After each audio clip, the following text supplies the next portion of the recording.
I'm Leah Lawrence. And I'm her husband, Mitch Lawrence. And you are listening to the Southern Spirits Podcast, where I regale my husband with Southern stories of the macabre, the creepy, and the strange. My goodness, I drink. I've had coffee. Yeah, you have. Okay, well, what we're drinking this week, Leah. Our beer this week is Lawn Boy Lemon Lime Ale, brewed and canned by Against the Grain Brewery in Louisville, Kentucky. 3.1% alcohol by volume. Let's read the can. Ready? Yes. A beautiful lawn doesn't happen by itself. Whether you're pushing or riding, this lemon lime ale is here to keep you cutting those straight lines. The crispy, tart, and refreshing citrus flavor will self-propel you to lower the deck, yank the cord, and trim that turf. End quote. And let's just go ahead and get out of the way. It's Sunday Fun Day. We're recording in the morning. Leah's hopped up on caffeine. Hello. Okay, I was going to save that for the liquor, but that's okay. About the beer, because of the low alcohol content, it just tastes like a crisp lemon lime soda, like a Sprite, because it's just 3.1%. Here, Leah, you haven't tried it yet. Give it a sip. If it were 5 to 6%, I think it would be perfect. It's absolutely wonderful. It tastes great, but you're not going to get drunk on these. They come in 4-packs. And, yeah. See, I don't know if Leah likes it or not. It tastes like someone left a Big K lemon lime out Well, for a little bit, and it's not as sweet, you know? Well, here, try it fresh. Let's open a fresh one here for you. And then you can let me know. Because right out of the can, it's just really crisp. So, anyway, I give it a 9 out of 10. Really freaking good. But if I had the ability to get a buzz off of it, it'd be perfect, I think. Yeah, it definitely tastes like a Big K lemon lime soda, like from Kroger. Yeah. Only not as sweet. It's a knockoff Sprite with a little bit of alcohol. It's like really Sprite beer. Good, though. Really Spreer? good. I don't know. Yeah, okay. Well, our shot in the dark this week, it is, again, Sunday Fun Day. This is Banana Pudding Appalachain Sippin Cream. Good fucking God. Banana Pudding Appalachian Sippin Cream. Produced and bottled by Sugarlands Distilling Company, LLC in Gatlinburg, Tennessee. 20% alcohol by volume. If you'd like to hear the full review, go back to episode number 138 called A Real Live Dead Guy. 10 out of 10 in coffee, if you're watching on YouTube. 10 out of 10 overall. And that's it for the alcohols. Nice and sweet this week, Leah.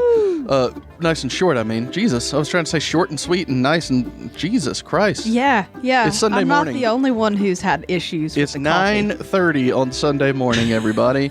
And it's a great coffee creamer. And I just want to say, if you are watching on YouTube, we've had a lot of green cans recently that disappear on our green screen, and this one is the exact same color as the green screen. Yeah, it's a green grass texture. You know, it makes sense, but it's definitely going to disappear when I edit the green screen in, so... Yeah, it's going to be really funny, because you're just going to see, like, some guy on the can looking all weird, and some white letters. Yeah, well, hey, it happens. Does it? I'm not good at green screening, so everything goes. I don't think it's you that's the problem. It's just the exact same color. Well, I mean, if I was really into it and wanted to, I could mask out the cans individually, but that would take a really fucking long time. And I just... Yeah. And we move the cans. Look, it's funnier if it's invisible. Like when we both intentionally wore green shirts. And didn't say anything? Yeah, didn't say a damn thing. I just floating heads. It's funny. It was very funny. Not funny for everybody, but funny for me. But yeah, so green cans. Sorry about that, but not a problem at this point. I'm hopped up on caffeine. Lee's had a lot of coffee. I've had a lot of coffee with the banana pudding sipping cream. Yeah. So this episode will probably come out later than normal, and we do apologize for that. But we had some family obligations yesterday that weren't technically obligations, but there was broiled fish involved, and I'm a sucker for broiled fish. So. You are blackened broiled fish. Oh man, it's so good. My brother is leaving for like a mission for like a month and a half, and we had dinner with him and my grandparents. So it was. It is not a Christian mission. Let's say no, that. it's not. He's not like a Mormon or anything. Like he works for the government. Yeah. It's top secret. Yeah, it is actually. But Leah, fucking it's actually bad that you're doing that. So move on. He actually isn't a top secret person. This is all there are press releases for where he works about what they're doing. It's fun. But yeah, it's fun. The details are not press released. No. Jesus, Leah, move the fuck off. Okay, I'm sorry. I've had coffee. Anyway, there was broiled fish and pinto beans, and I had a good time. So that means we're doing all of this early in the morning on the day it's due. It sounds like all of my college career, you know? Speaking of broiled fish and pinto beans, I was informed by a doctor that I need to cut back on the sodium. So for the last week, I've had oatmeal for breakfast every day. And I don't normally eat breakfast. I was told, eat breakfast, just make it something simple. I've been eating oatmeal a lot. And a lot of beans as well. I have had the gaseous week of my life. This is insane what's happening to me. And if I need to, just kind of, if you see me lean over in the chair, if you're watching on YouTube, just know that I'm eating healthy. Just know that it smells like ass in this house. Oh. Got some of those odor eliminator candles just going all the time. Yeah. That'd be great. But hey, turns out you don't really need sodium, y'all. Who knew? I had no idea. You do need sodium. If you don't have sodium in your body, you will die. But, you don't need as much as Americans generally tend to intake every week. Day, there isn't a breakdown on these cans. I was going to see how many milligrams of sodium are in here, but I'll make it. Anyway, see back of package for best before date. No, that doesn't help me. Okay, well, moving on. And Steve's not here this week. He hasn't wanted to be on the show. Yeah, so. He's sitting on our guest bed. I like to make paper flowers, and he's sitting on the base of a paper flower just because it makes crinkle noises, and he enjoys doing that, making crinkle noises. So he's not in his box today, but it'll be fine. Maybe he'll join us later. But he does love those crinkle noises. So, are you ready to get to our sassy Southern saying? Yes, ma'am. Please. All right. This is one that, once again, I still get told regularly by my grandmother. But it is, y'all quit being ugly. I don't know if this one would constitute a saying, Leah. Like, it's just stop being bad people. No, I mean, it's generally ugly in how Southern people use the word ugly. It doesn't mean physically ugly. I know. Stop being bad people. That's what I said. Cut the shit is what it means. Generally, it's after someone has actually been gossiping along with you and it goes a little too far. But anyway. Yeah, and then they say, hey, that's too much. Oh, quit being ugly. It just means that you're generally not being the nicest towards someone, or you're being uncharitable in spirit or anything like that. It doesn't mean, hey, your face is fucked up. Quit. Stop with that whole aesthetic situation. It's just like... Stop gossiping. Stop being mean about someone. We've gone too far. Y'all quit being ugly. So, that's... She does say that a lot. And it's always her that's the fucking gossip. And she's always the one that started it. So... That's one of my favorite things in the world is to hear her. Like, she told a story yesterday while we were eating dinner about... They went on a couple's vacation with this other couple, and they were like, and they ruined our trip. And I was like, go on. I love hearing her talk about that shit because it's always something real petty or just real stupid. Oh, yeah. And I love it so much. Most definitely. And she's lost that filter to where, you know how once you get over about 75 or 80, that your filter just sort of like wears down to I can say whatever the fuck I want. Yeah. She's there and has been there since she was about 60. And she's 85? Yeah, it's great. Is she 85 or 86? She's 85. Okay. Old as fuck.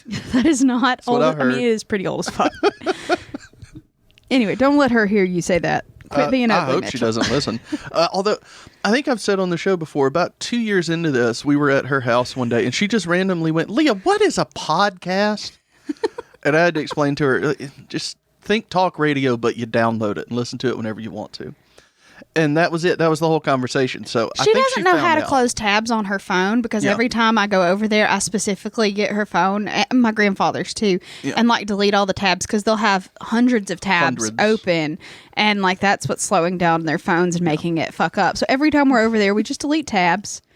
It's fine. So like I said, I'm not worried that she's ever going to figure out how to listen to this, but whatever. I don't think she knows how to listen, but I think she knows it's happening. Oh yeah, sure. But and I think someone like one of our relatives told her. Yeah, it was probably one of my cousins, but it's fine. I don't care. And that's what I'm saying. She said that, and I was like, oh shit. I think she found out, and it's like, but I'm 30. I don't give a fuck. Yeah, I was going to say, she knows I'm a bad person, but she accepts me anyway because I come over and help, so it's fine. Yeah, every once in a while you do. Right, yeah. So, are you ready for our very first story of the evening? It's a good one. I like the stories. Maybe it's the caffeine. It could be the caffeine. It's the caffeine. I'm really excited about the stories that I've pulled for y'all this evening. Well, this morning. Thank you. Well, you pulled them yesterday. I pulled them yesterday. Well, 2 days ago. Yeah. Anyway, they're prepared for you. They are especially scrumptious. Let's get into this. Okay. I'm glad that you said scrumptious. Yeah, I've decided to use that in place of the D word. I'm trying it out in my everyday life. Well, I just feel like it is that shuss part at the end that's the problem for Tom. Like, I don't know that it's the first part. Would be worse. That's what I'm saying. I think it might be. But, hey, go for it till we get told different. And Scrumdiddlyumptious also has that in it. Nope, I was about to use that as the... Stop, Leah. What are you doing? Go to the stories. You are out of your mind on caffeine at the moment. Move on. This is my second cup of coffee, y'all. It's great. Anyway, so we're going to go to Georgia. We're going to be going to Talbot County, Georgia, and we're going to be talking about the Talbot County werewolf. Okay. I've never heard of it, so go ahead. Excellent. So, werewolves, right? It's going to be fun. So there was this family, and they were rather wealthy. They were called the Burts, B-U-R-T, and they were prominent members of a town. The area is called Woodland, Georgia today. I'm not sure if it had a name in it back then, but anyway, it's in Talbot County, Georgia, and they were very wealthy folks. They had a lot of property and a farm and all of that nonsense. But unfortunately, the father of the family died relatively young. He was only about 35 when he died, and he left all of that fortune to his wife and children. And so his wife, Mildred Owen Burts, had a bunch of kids and had a whole fuck ton of money and had no husband to have to appease, I guess. Like, there was she was free to do whatever the fuck she wanted at this point. So the fuck she wanted was to ship all of her children off to boarding school in Europe and do whatever the fuck that she wanted there in Georgia. Can you not hit Steve's box, please? Socialite wise, you know. So goodness, she did just that. She shipped all of her children. I got it. She shipped all of her children off to Europe, so she didn't have to fucking deal with their whiny asses. And she spent the rest of her time being a socialite, being, a rich, wealthy widow, doing whatever the fuck she wanted. So she had one specific daughter. Her name was Emily Isabel Burt, and she was like the really shy, quiet book kid, like she read all like day. You. And so if you ever have children, yours are gonna be ship them off to Europe. Fuck them. Get out of here. I mean, if it was an option, we could talk about it, but boarding school sounds expensive. But, yeah, if somebody else pays for it, absolutely. Yeah. So she, like I said, was a really bookish kid, super quiet, not outgoing in any way, very much an introvert. And she goes off to Europe, goes to school for the semester, has a time, and then all of the kids come back for their vacation time. Mm-hmm. And during this time, when she's back, the whole family starts to notice that, like, she was kind of weird to begin with, but the weirdness just got worse, She looked real kind of sickly and pale. She didn't really talk much to people. She had just this terrible insomnia. Something fell over there. Yeah, it did. We're moving on. Okay. So yeah, she had a lot of really terrible insomnia, and was just altogether not doing great. And as the days, progressed, her mom realizes that Emily kind of runs off into the forest, like behind their house in the middle of the night, and that's fucking weird because this is like 1860s, late 1850s, early 1860s. We can't have ladies in the forest. And ladies in the forest is a little weird, especially rich young ladies in the forest. A little strange. Yeah. And apparently, this is one of my favorite details of the stories, she started to grow hair in odd places. It never says where the odd places are.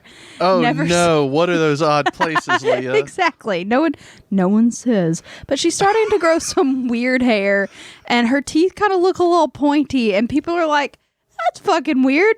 Emily, you doing okay? And she's just like, no, she didn't. That was a me thing. I'm sorry. Oh my God, Leah. Sorry. I thought you were being for real. No. And she just hissed at him. She just bared her teeth and went, arr. No, she didn't. She was just like sort of still quiet. Turns out she wasn't a werewolf at all. She just was very uncomfortable with the new hair that she had everywhere. Oh, so her mom, Mildred, was just like, it's probably puberty. No big deal. The hissing will be fine. Yeah, the hissing will take care of itself after we get her a razor. No, so she was just like, it's fine. She'll be okay. But she's just going to keep a close eye on her, make sure she's doing okay, etc. Around the same time, though, as this poor child is getting the extra hair all the way down there, the farmers in the town start having their own issues. And by their own issues, I mean livestock mutilations. So they walk in their fields in the morning, check in on all their livestock, and they find the bodies of dead sheep, cows, etc. Sort of ripped apart and, standard mutilation type. Everybody's seen that kind of stuff. Standard mutilation type attacks. And everybody's like, is this a fucking wolf? And then they remember that they're in fucking Georgia and wolves don't get this far down. So they're a little concerned. They don't know what's killing all of their livestock, and it's a problem. So they arrange these like nightly hunting posses trying to capture or kill this beast that has been killing and ruining all of their livestock. Oh no. So the farmers fail many, many times to get a hold of whatever this animal is that they're attempting to kill. So eventually they're just like, what the fuck? We've got to go to this local weirdo hermit dude that apparently knows all of the shit in town. I don't know where this hermit guy shows up. Why does the hermit know stuff? He's not out and about. He doesn't know what's going on. Well, apparently he was, quote... He's reading all the internet forums. That's something like that. Yeah. Ye Olde QAnnon, he was the, quote, strange old man from Eastern Europe. So I guess that means that he knows all of the weird, creepy shit that's going on. Some people think that he was a black magician, like dabbled in the bad juju and whatnot. Why's it got to be a black magician? I don't know. I don't understand. But they show up to him and they're like, hey, dude, you know about all the creepy shit. Tell us what's going on. And he's like, look, guys, what you've got yourself here is a fucking werewolf. I'm from Eastern Europe. I know fucking werewolves. Listen. This is a fucking werewolf. Listen. Yeah. And so they were like, okay, fucking werewolf, how do we get rid of the damn thing? Mm-hmm. And so he goes on to tell them, silver is what's gonna, kill this thing, make it stop. So they melt down silver crucifixes, they melt down silver, like silverware, they melt down coins and whatnot, and they make these metal silver bullets, because it's a werewolf, and why wouldn't you make silver bullets? I agree. And so the farmers did all this shit. They got together, and on the night of a full moon, because of course that's when the werewolf is gonna come out. Yeah, I agree. They got together, all the farmers in the area, and they, got together this hunting party, and eventually they find they're following these tracks, and these tracks are kind of dog-like, but they don't really exactly match what a gray wolf track is supposed to look like, so they're all kind of freaked out, and they're like, oh, it's a coyote, y'all. Actually, coyotes are a really recent hybridized kind of thing. Yeah. I didn't know that. I didn't either, but I thought coyotes were just small wolves and they were all kind of together. No, they're sort of an interbreeding, but it's a long fucking story. We're not going to get into coyotes. No, but they're a relatively recent development on the spectrum of things. So whether they had coyotes then or not, I don't know. But anyway, they start stalking this thing, and they find this wolfy-looking creepy thing, but it's as big as a person, and it sort of rears up on two legs like a person, and they're like, holy shit, that's it, kill it. And so they all like try to shoot this thing, and someone hits it, and the werewolf screams and runs away into the forest, and they try to track this thing, but they can't find where it went.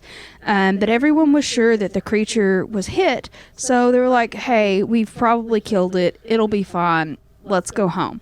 So they're celebrating, getting drunk, having a grand old time because, you know, they've killed the werewolf. All of their problems are over. Yeah.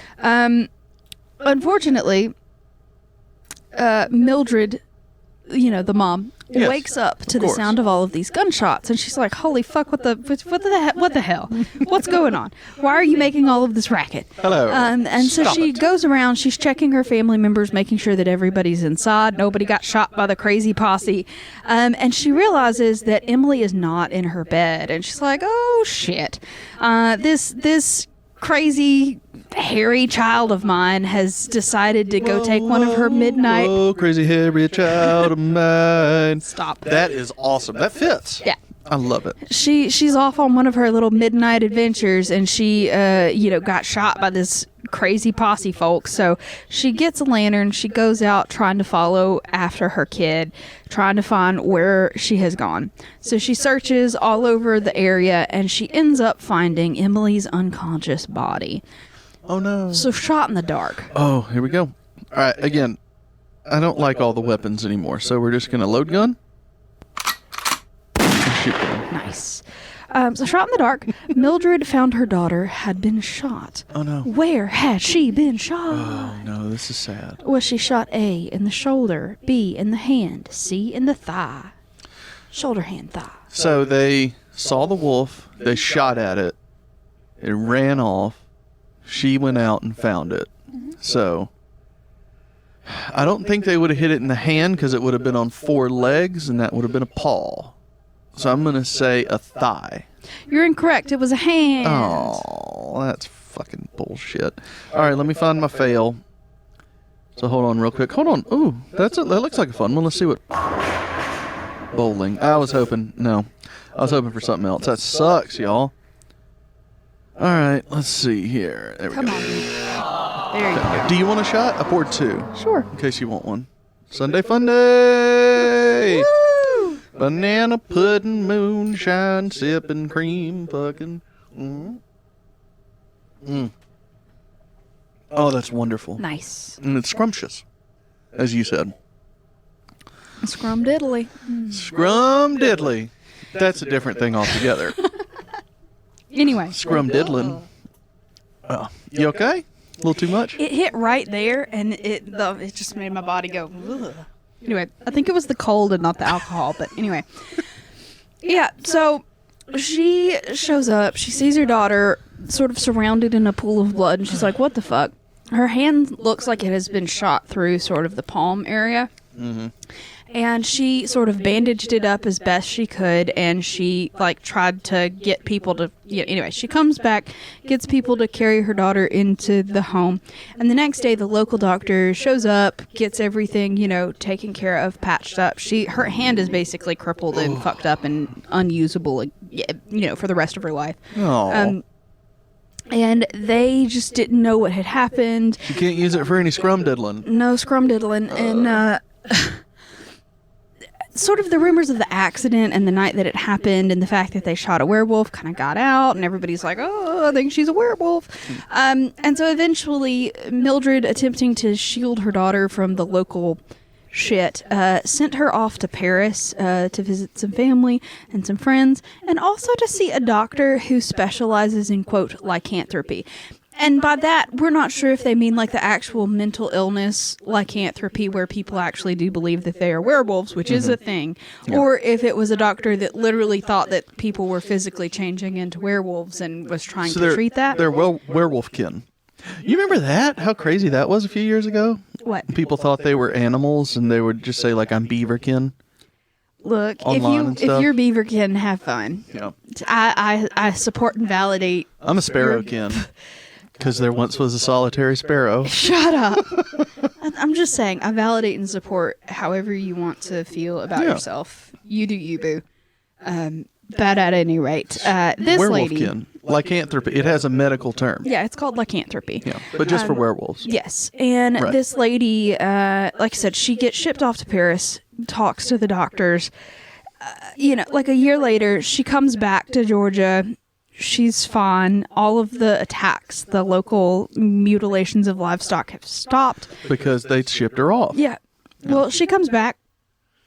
Apparently, she's cured of whatever the fuck was wrong with her. Huh. She becomes like a really outgoing, successful businesswoman. She owned a lot of property, and she died at the age of 70 in 1911. And she was buried in Georgia at the Owens Holmes Cemetery in Talbot County. And you can still visit her her gravestone today. You can find pictures of it online. I do believe it's private property now. I think a hunting club bought up a lot of that area, and it's like hunting land now. So unless you have specific, permission from that organization, you're probably not to go get to see it in person. But there are photos of it online. But like the graveyard is still there, the gravestone and everything? Yeah, the graveyard, the gravestone, all of that stuff is still there. Her actual gravestone is there. And like I said, you can easily find photos of her gravestone online. So this is where... Okay, so we do know that she was a real human being. We do know that she did spend a lot of time in Paris as a young woman. Mm-hmm. We do know that she did have a fucked up hand that, was an injury of some sort in her young years. Now, the family that, the Burt family still talk about this legend as, they pass it down as well. But most historians believe there were actually livestock mutilations going on at the time. That is real. There are newspaper clippings from the day, and they just name it as an unknown beast. They don't know what is killing this livestock. And as far as anybody can tell, they never really found out. So like I said, there are bits and pieces of this story that 100% did happen. The woman's real. The mutilations are real. Her fucked up hand is real. But obviously, I don't think this lady was turning into a werewolf. I think they had like you said, some kind of rogue coyote or something fucking shit up. And people like to talk. And after she died, someone told this story about her, and it just, over the years has gotten conflated and retold and made grander, So all the shit about before she went to Paris is completely unverified. Or unverifiable. No, I mean, like, everybody, people that knew her at the time said that, yeah, her dad died. They all went to boarding school. All of that stuff is real. Mm-hmm. She spent time in Europe. She went to Paris for a while for a visit. But like I said, the whole, is she a werewolf? Is she not a werewolf? I mean, But I'm saying that wasn't discussed before. What do you mean, what wasn't discussed before? That she was a werewolf or not until after she died, is what you're saying. Yeah, there are no sources that really say anything about, Emily Isabel is a fucking werewolf from the time. None of that was extant. There's no, which it doesn't mean they weren't talking about that kind of thing at the time, but there were no written documents saying, we think she's a werewolf, from the time period. So, like I said, it's one of those fun stories that you've really got to take with a grain of salt. But to me, it really reads as one of those stories. I can't have a grain of salt, thank you. Sorry. With a grain of Mrs. Dash. That shit good. I'm so... Y'all, Mrs. Dash is a model of a marvel, of modern science. Yeah. Go ahead, Leah. It's just a lot of MSG, but fine. Go ahead. So basically, I feel like it's one of those that they took the story and slapped it on a gravestone because it's cool. You know what I mean? Like it sort of verifies it, makes it creepy, fun to visit kind of thing. But like I said, do I actually think that this woman had lycanthropy in any sense of the word? I think you do. Probably not. Oh, but okay. It's a fun story and, werewolf grave. I like it. But yeah, that's the Talbot County werewolf from Talbot County, Georgia. That was fun. Yeah. I enjoyed that. I did too. Enjoyed hearing about that lady and the fact that she almost definitely was not a werewolf. Yeah, most definitely was probably not a werewolf. But anyway, so the sources for that. I first heard about it, the story from Southern Spirits Guide, which once again, fantastic blog. They catalog some of the weirdest, like most obscure little hauntings all over the place down here, and it's just interesting. He writes beautifully. It's really interesting. If you've never checked out that website, 10 out of 10, go do it. But then also weekinweird.com had a fun write-up about this story, and they had pictures of the grave as well. So if anybody's interested, both of those sources were fun. So there you go. Well, all right. Yeah. That was excellent. I'm looking forward to the second story. Oh, you should. This one gets wild. Oh, no. Oh, it's a teaser. Well, here comes a commercial, everybody. We'll see you in about 45 minutes. What commercial? No, we don't have a commercial. Oh, okay. I was just saying, like, we're teasing. Oh, yeah. More on that at 11. 11 a.m., actually. Yeah, like legitimately at 11, because it is 10:03 right now. Yeah. See you in a couple hours. Okay, y'all. Well, anyway, we're going to take a little break and let the camera charge and cool down, and we will be back very shortly. See y'all then. And we are back. Welcome, everyone. We just had a spill. The cat, we wanted to get the cat in the shot, and his tail knocked over everything, and I got angry, and Leah said too angry, so I'm sorry.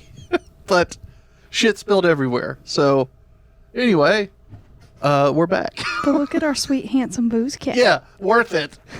Fucking worth it. Look how comfy and calm he is. Just look. He's caused a chaos, and he's just so calm and sweet. He's like nothing happened. Like nothing happened. Mr. did a chaos. Yeah. Yes, he did. Knocked over the beer, which in turn, me reaching to pick it up, knocked over the shot that I'd already poured. Now everything's over off camera. So, yeah, there we go. But he's loving life, so. Fucker's tail is a nightmare. It's true, though. He whacks me in the face with his tail more days than he doesn't, so. Son of a bitch. Everything's sticky. Yeah. Ugh. I'm sorry. But you know what's really fun? Not spilling shit all over our table. Well, sure, but that ship sailed a few minutes ago. And it's so bad that we have felt on the table because it just absorbed everything, and now it's going to smell like banana pudding forever. I don't see that as a bad thing. I mean, eventually it's going to rot. Yeah, but eventually. But like for now, smell the sunshine, you know? God damn. Okay. Stop and lick the roses. I don't know. Yeah, that's it. Okay, moving on. All right. Well, I have a really fun second story, and it's about a haunted object. And I always love haunted objects, cursed items, if you will. I believe it's just Steve. Yes, He's the fucking asshole. Steve's the cursed item. He's the cursed piece of shit. He's not a piece of shit. He's a sweetheart. I hate that cat. But we're going to go to Kentucky for this one. We're going to be talking about an artifact that is actually housed in the Kentucky Historical Society, their museum. So it's really fun. Okay. It's a little weird. Let's do it. Lots of dead people. So. Oh, yay. My favorite.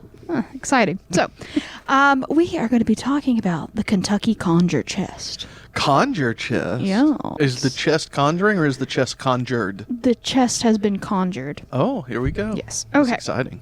So, like I said, this particular thing... My knee is sticky.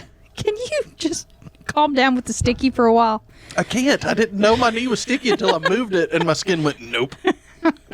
Not moving right now. Oh, okay. I have sugar in my cells. Ew. Ugh, So it doesn't sound good, does it? No, it doesn't. Anyway, so it belongs to the Kentucky Historical Society, but it was also displayed in 2015. Apparently, the guy that does Ghost Adventures has another like side show. I've never seen it because I don't really watch actual TV because cable's expensive, but also I'm bored of that kind of thing. But apparently Travel Channel had a sideshow with them called Deadly Possessions. It was all about like cursed objects, and I kind of want to watch it now just because I like cursed possession stories. But this apparently went to Las Vegas to be in that particular show. They shipped it to Las Vegas for a while. So if anybody knows this story, it's probably from that. And they also interviewed one of the ladies that wrote a book about this, who's got family connections to the chest itself. But yeah, so also if you read this story, if you look up the Kentucky conjured chest, you're going to get two separate groups of names, and you're going to be like, what the fuck? What's going on? So what happened is the lady that initially wrote this down, she documented this whole story in a book called Flapdoodle, Trust and Obey. Okay. And I don't know why she would call it that. I haven't read the book, but she called it Flapdoodle, Trust and Obey. And she changed all of the names of the family, all of the people involved. She just changed all the names. So initially that was the book that people got this story out of. But in 2017, the daughter... That's recent. Yeah, 2017, the granddaughter of the woman... Seems so far away, doesn't it? Right. The granddaughter of the woman who wrote that book published a new book called The Conjured Chest, A Cursed Family in Old Kentucky. And she identified the actual names of the family, the actual names of the victims of this thing, and actually like laid it out as it happened with verifiable, these are the people involved, as opposed to just... changed names. So a lot of people are still using the changed names from the Flapdoodle book, and some people have moved into using the actual names of the people involved that were from that 2017 book. So what I have pulled is the actual names of the people that did that were involved from that 2017 book, and that's what's documented on the Kentucky Historical Society's website, and that was one of my main sources for this information. So like I said, I'll be using those names, but if you come across an article that uses completely different names about this story, that's the reason. Two separate books, same situation, they just use different names. So all right, so let's get started. It's fucking weird. Lots of people died from this thing. It's gonna be fun. Okay. Jesus. So, the chest, and you can actually Google a photo of the chest. It's a really pretty piece of furniture, but the chest was most likely made, just verifiably, historically, people, antiques roadshowing it. It was generally, the consensus is that it was made in Kentucky around 1830, most likely in Meade County, just because of the style of the furniture it is. Meade County? Meade County. Mm-hmm. Okay. And this is, like I said, the storied history, the legend of how it all came to be. Now, whether all of this is accurate or verifiable, who knows? But there's two books and it's fun and I like the story, so let's talk about it. Okay. Yeah. So, initially, the man who, I wouldn't say commissioned because it wasn't a commission, but the man who owned the chest's first name is Jeremiah Graham. Now, he was a slave owner and a plantation owner, and he, ran shit in Kentucky there. And he had an enslaved man that they call Remus make the chest. And he's asking them told him to build this chest because he was having his firstborn son, and they wanted a chest to store all of the baby clothes, like a present to his wife, kind of thing for popping out a kid. Mm-hmm. And so popping one out. That's how that works, right? Yeah, absolutely. Ugh. Anyway, so Remus apparently was a really master craftsman. He made this absolutely stunning chest, and it is a beautiful piece of furniture. And he carved it, and it has sort of glass crystal knobs, and it's a very pretty chest. He makes it. It's beautiful. He goes to the slave master. He says, "Mr. Graham, here's the chest you asked for. Isn't it lovely?" And apparently Mr. Graham... lovely. Yeah. You don't want to sing with me? No. Apparently Mr. Graham didn't like the chest, and decided that in punishment he was going to have the slave that built the chest whipped, and he ordered Remus to be whipped very severely, and he was whipped so severely that he ended up dying from his wounds because he was an older gentleman, and just very bad. So all of the other slaves on the plantation who knew and loved Remus were like, yeah, fuck these guys, because obviously. And so they got the chest, and apparently, and like I said, this is a story, whether any of this is verifiable or but the story is that they got the chest, and they had a man in their community who was a conjure man. A conjure man. A conjure man. Someone who did, root work, hoodoo, that kind of thing. Yeah. Put a curse on the chest. So they apparently used owl blood and owl feathers, which apparently in their belief system was a symbol of death. And he apparently cursed this chest to kill anybody who they put their clothes in or used it, Oh, yeah. Well, so that's bad. where this is going. Yay. So, and they had owl feathers sort of tucked into the top of the chest. So eventually the guy who had it built was like, fuck it. It's already built. Might as well use it, right? So they placed the chest in the nursery of the house, and when the child was born, they placed all of his little clothes in it. And unfortunately, he died in infancy very shortly after being born. No. So that wasn't great for them.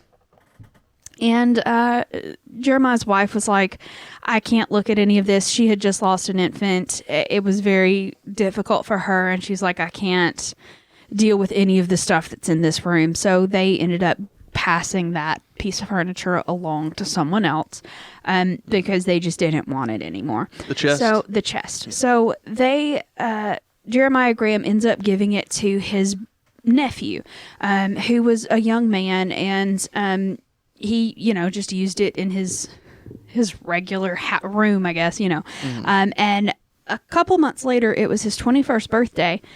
And that kid ends up getting stabbed to death by his personal valet, who was also an enslaved man. I mean, that's why you got stabbed to death. Yeah. It has nothing to do with the chest. I don't think it's the chest. I think it's that you're enslaving people and you're getting stabbed to death. I don't know. They're having an uprising. Yeah. And you are an asshole who needs a fucking valet. Yeah, I was saying. That's why you got stabbed, bitch. Yeah, he got stabbed to death. Okay. So I'll listen to the chest. I'm sorry. Yeah. He was stabbed on his 21st birthday by a slave. Fawn. Hell of a birthday present. Yeah, hell of a birthday valet. present. Yeah. So after that happened, the chest ends up getting passed on to another relative, Moses Graham, and he has a wife named Amanda Winchell Graham, and she has a sister, and her sister, Catherine Winchell, ends up falling in love with an Irish immigrant named John Ryan, and they elope. They don't, have any. Basically, she done run off with someone, and the rest of the family just absolutely wouldn't have anything to do with her anymore because she married an Irish immigrant, and he didn't have any money, and it was just a bad situation for the younger girl to have gotten herself into. So the sister, Amanda, is like, okay, look, my husband owns a lot of farms, a lot of properties. We're going to give you this farm to work. You can live there, no problem. We want you to be, set up and not have to be poor somewhere else. So they set him up in this farm, and farm life didn't really get on with either of them. Neither of them were good at running a farm. Neither of them were good at working. It was a bad situation. And they were very poor. And Catherine popped out a lot of kids and she was doing very poorly. And anyway, Amanda kind of gave them that chest as sort of a pick me up present, like a bringing a beautiful thing into their lives kind of thing. Just a gift. And they used it, and they did not prosper in that home. And it got so bad that John eventually ends up having to go to New Orleans to find work on a steamboat to just sort of try to make a little bit more money to support the family. He ends up getting killed in a steamboat accident where the plank deck smashed him in the head, and he died. And after he died, Catherine died of just some kind of wasting illness shortly thereafter. Wasting? Tuberculosis is it's a wasting disease. They waste away. They don't die immediately. They get skin and bonesy before they go, you know, Leah. a wasting disease. Yeah. And so she died. She was barely in her 40s when that happened, and she left behind all these kids, and the kids obviously were orphaned at this point. So one of the women in the family adopted the children.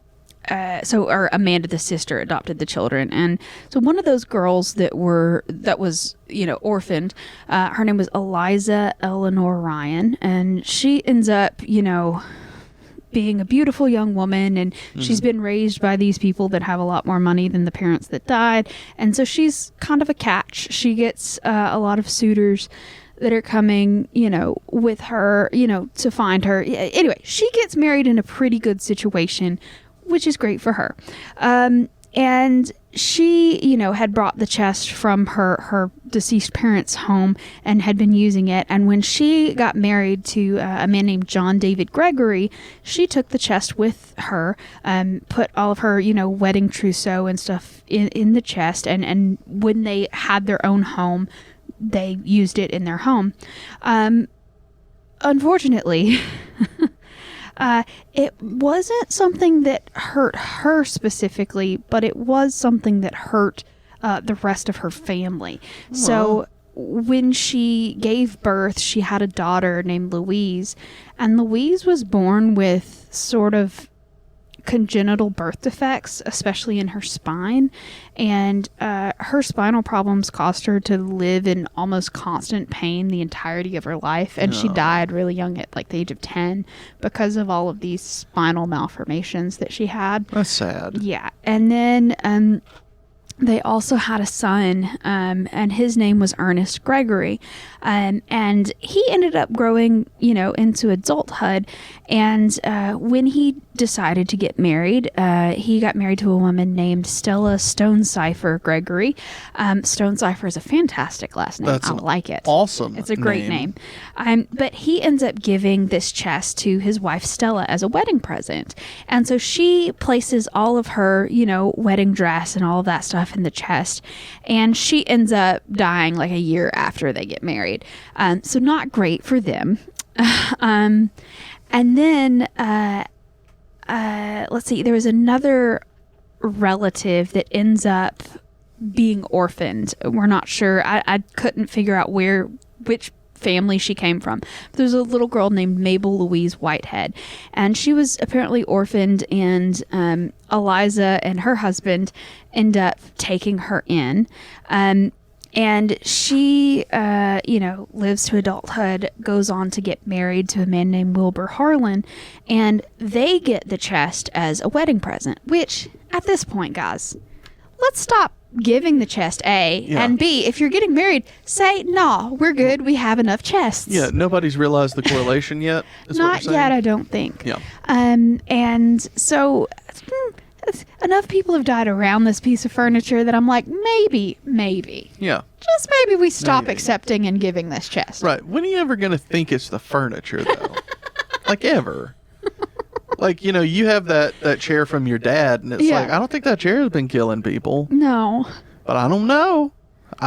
We're not there yet. It is a chair of divorce, though. Yeah. You know. Yeah, it's a chair when that happens to us eventually, we'll give it to someone else and get them divorced. I don't know. I don't think the chair causes divorce because your parents also had the chair until your mother died, obviously. That's true. So that didn't happen. No, that's not true because you had the chair when I met they gave it to me when I moved into my dorm. Yeah, so never mind. You've had the chair. So maybe the chair is causing problems. I don't know. I have no idea. Maybe the chair caused the fucking spill that we had earlier. God damn it. Nothing ever works in this house. Let's throw the chair out. I like that chair. No. Anyway, it's gotta go. I bet people like the chest too, Leah. I'm sure it's a really pretty chest. But anyway, so the chest gets given to this new couple, and Mabel ends up putting, you know, her, like, she pops out a kid like right away because and this was 1897, so it's a thing. They get married, they start fucking immediately, they have a child immediately. So she gives birth to an infant son, and she places all of his little baby clothes in this chest. And he dies 2 weeks later. Leah. Yeah, he did not live long, and part of that could just be the infant mortality rate at that time was really bad. That's nice. Don't worry, we'll cut that out, both audio and video. Look, there's a big red line on the Yeah. Like I on thought our you audio moved away recording from the software. mic, but good God. Yeah, it's just this apparently big you didn't. solid line of man, that was loud. Yeah. Sorry about that, guys. Ugh.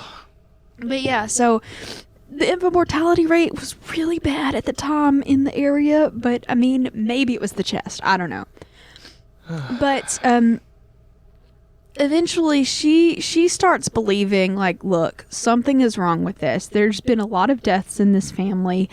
A lot of people that get this chest, she starts putting shit together, and she's starting to believe that this chest is evil. But her husband's like, you are a fucking loon. This is a nice piece of furniture. We're going to continue to use the nice piece of furniture. So he starts using it as his own personal, chest of drawers. It turns out he should have been a little more careful about that, death chest, because after he started using it, he too died shortly thereafter in 1905. So, not great for that guy. So after that happens, they basically, Mabel's just like, fuck all of this. I don't want this chest at all. Fuck off. Don't want it. Please get this out of my house. So the sister of John Gregory, the what's his bucket? Anyway, this is a lot of family members' names, and I've had to specifically change the names to what they are, and I'm a little lost and confused. But anyway, I don't understand what's happening. The family member that got it next, her name was Lucy. Okay. And she ends up taking the chest, and she uses it just for general storage. She doesn't put any clothes in it. She doesn't put any children's clothes in it. She was very careful about just to use this for storage, like they might have been kept. It was like their junk drawer, It was a beautiful piece of furniture. They liked having it in the house, but she knew, sort of the family lore behind it, and was like, we're not putting clothes in this fucking chest. Unfortunately, she wasn't thinking, and it was around Christmas of 1909, and she had knitted a scarf and gloves for her son for Christmas. He was, an adult, and she had knitted all of this stuff for him, and she was hiding it so he wouldn't, find it or whatever. Yeah. And so she just tucked it away in the chest, just not thinking about it. Shot in the dark. All right, here we go. Got load gun. Shoot gun. I turned that up by accident. I imagine when I was cleaning up Steve's spill. Yeah. God damn it. I'm sorry, everybody. That's louder than it should be. But so, shot in the dark. Okay. How did Lucy's son Emmett die? Oh. Because he did die. Oh, did he Jesus. A, fall from a train? Did he B, get shot in a duel? Or C, did he die of yellow fever? Okay. Train, duel, fever.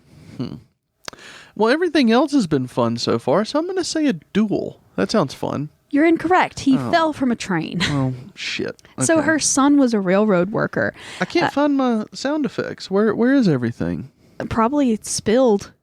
Yeah, it's spilled like everything else in this fucking house. I can't find my fail. Where is it? Y'all, what Just happened? make it with your mouth. Wah, wah, wah, wah. Beep, beep, beep, beep, beep, beep, beep.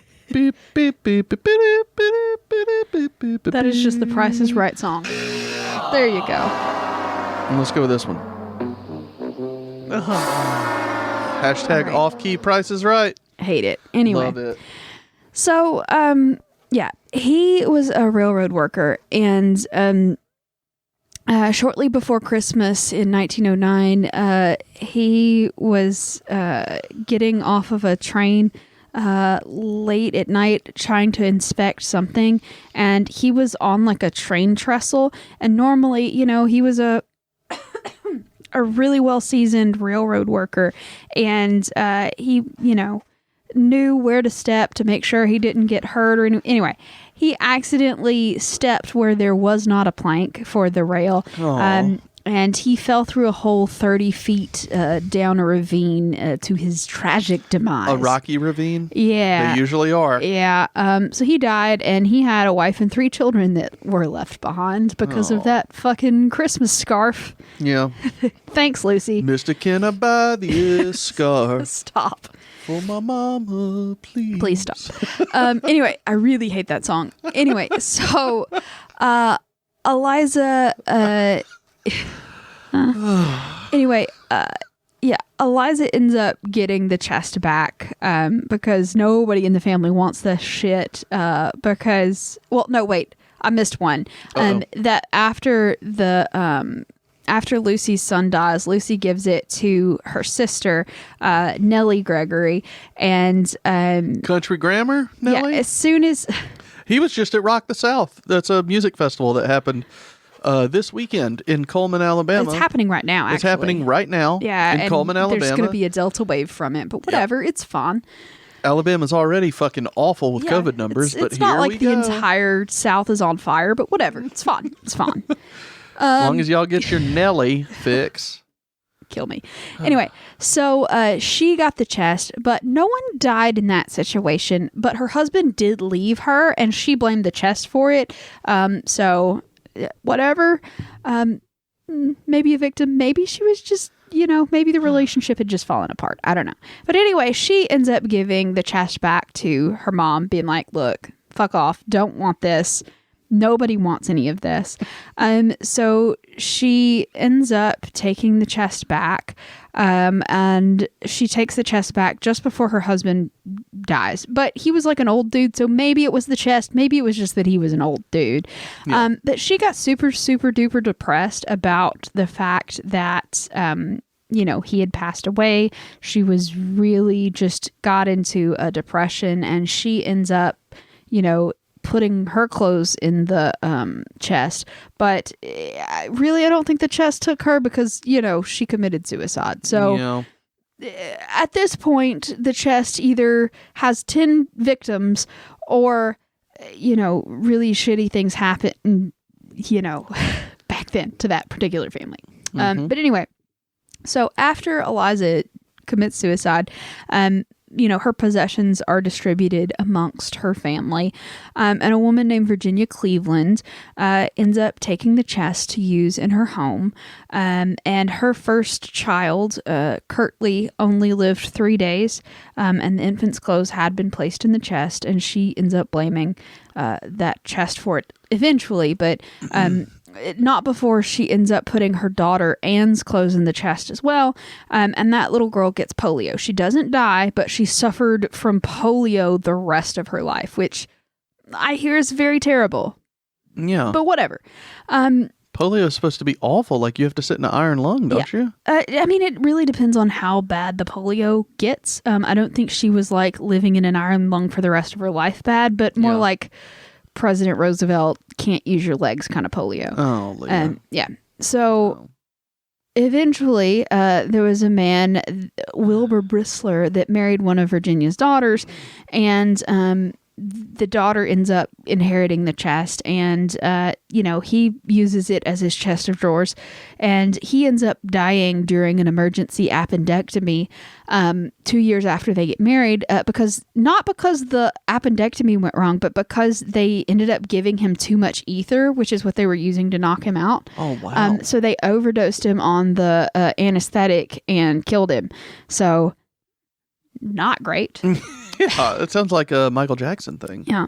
It's kind of what happened to him. And so then, like I said, this chest at this point had kind of gotten a little bit of a local legend. People are like, that's the spooky death chest, And there was a neighbor of the Clevelands who owned the chest at this time. They had a neighbor named Sonny Moore, and he thought this story was fucking hilarious. He was like, oh, bullshit. There ain't nothing wrong with that chest. I'll prove it to you. So they were going to go. I'm going to live in that chest. I'm going to crawl in it. No, he was like, look, I'll prove it to you. So he gave the family some of his hunting clothes and had them to like store his clothes in their chest for a few days. And then he gets them out and they all go on like a camping hunting season trip. He ends up getting shot during that hunting season trip. And who'd have thunk it? Yeah, gets killed. So sorry, Sonny, but maybe the death chest is not something you want to fuck with. Yeah. And then another member of the family, Virginia's only not dead son, ends up putting his clothes in the chest, and he gets stabbed in the hand. So maybe it's like sort of wearing off, like the curse is sort of... Yeah. Now people are just getting brutally injured. It's just maiming at this point. Yeah. But he gets stabbed in the hand, and at this point, Virginia's like, yeah, fuck this whole situation. Can we break the curse? And she has a housekeeper at the time who is a black woman. They call her Sally in that book. And she apparently knows like some hoodoo root work magic.